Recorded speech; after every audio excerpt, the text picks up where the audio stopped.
Почти целый месяц велись поиски 25-летней студентки Лизы, которая потерялась в диких лесах Алабамы. Когда надежды почти ни у кого уже не осталось, девушку обнаружили, не сказать, чтобы невредимую, но живую. Как она смогла выжить 28 дней в глухом лесу, полном диких зверей и ядовитых животных, остается загадкой. Местные полицейские называют это не иначе, как чудом. Девушку обнаружила Джуди Гарнер, которая ехала по своим делам по шоссе в субботний вечер, когда вдруг краем глаза заметила кого-то в глубине леса.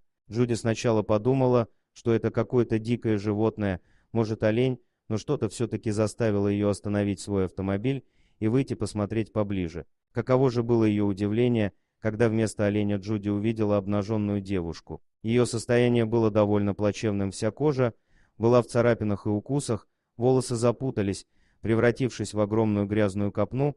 Судя по фигуре, девушка явно была истощена, да и морально также ей было тяжело. Незнакомка плакала и умоляла не оставлять ее здесь, в лесу. «Меня начало трясти», — вспоминает Джуди. «Я сама заплакала, а потом испугалась. Я не знала, что мне делать, как поступить в этой ситуации. Я попросила девушку остаться на месте, сказала, что принесу ей немного воды из машины. А когда я подошла к автомобилю, я позвонила в полицию и рассказала им, что нашла у дороги девушку. Пострадавшей оказалась Лиза Террис, которая пропала за 3 недели до этого дня. Девушка потерялась 23 июля, убежав в лес от 2 мужчин, с которыми она была в тот день. Менли и Рэндалл были арестованы через 2 недели после исчезновения Лизы, и именно от них полиция узнала, где нужно искать девушку. Согласно их истории, они втроем ехали на грузовике к домику лесника. Мужчины ворвались в домик и украли имущество общей сложностью на сумму в $50 000.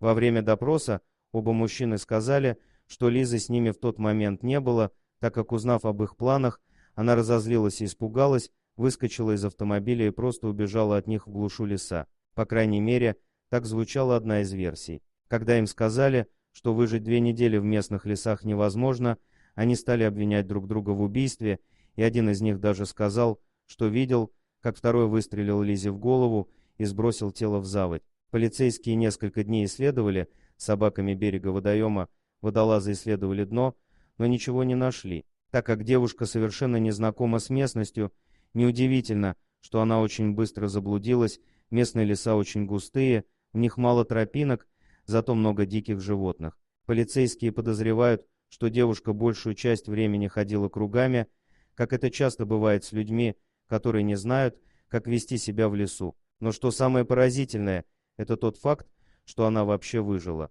Алабама известна огромным количеством ядовитых змей и пауков. В этих лесах даже водятся ядовитые гусеницы и муравьи. Кроме того, в этой местности нет рек, а значит и нет доступа к питьевой воде.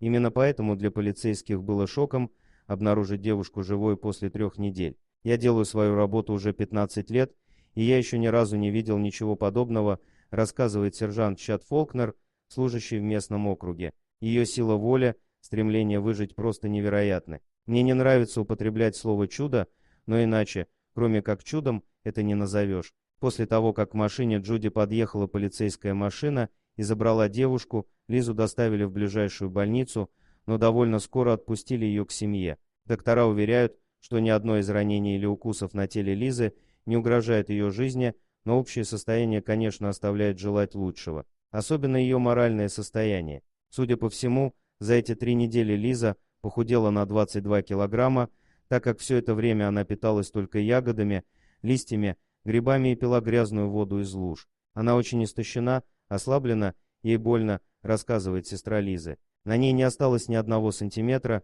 на котором бы не было царапин или укусов. Но она держится, шутит как всегда, добавляет брат Лизы. Хотя мы все понимаем, что следующие недели будут очень тяжелыми. Дорогие друзья, если вам понравилось видео, поставьте лайк, а также подписывайтесь на канал, где найдете еще много интересного.